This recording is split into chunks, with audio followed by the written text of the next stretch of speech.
Welcome back to our channel. Today, we're diving into a topic that every WordPress user needs to be aware of: common WordPress errors and how to fix them.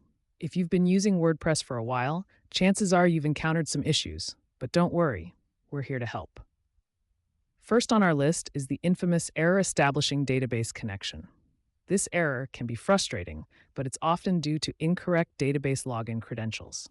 To fix it, head to your wp-config.php file and check your database name, username, password, and host. Confirm these details with your web hosting provider and make adjustments as needed. Next up, we have the white screen of death. This ominous blank page can stem from plugin conflicts, theme issues, or even memory limits. To troubleshoot, try disabling all your plugins by renaming the plugins folder via FTP. If that resolves the issue, reactivate each plugin one by one to identify the culprit. Additionally, consider increasing your memory limit in the wp-config.php file if the problem persists. Coming in at number 3 is the 404 not found error. This usually happens when your permalinks are not set up correctly. To fix this, go to your WordPress dashboard, navigate to Settings, then Permalinks, and save the settings again without making any changes. This action refreshes your permalink structure and should resolve the issue. At number 4, we have the internal server error.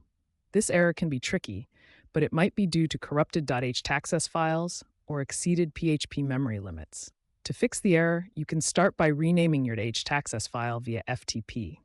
If that doesn't work, check your PHP settings or reach out to your hosting provider for assistance. Finally, we arrive at the connection timed out error. This usually occurs when your website is trying to run scripts that are too heavy for your server capacity. To tackle this issue, you can optimize your site by deactivating unnecessary plugins, reducing image sizes, or even upgrading your hosting plan for better performance. And there you have it, our top 5 WordPress errors and how you can fix them. Hopefully, this information will help you navigate your WordPress journey more smoothly. If you found this video helpful, please give it a thumbs up and share it with your friends. Don't forget to subscribe to our channel for more tips and tricks to enhance your website experience.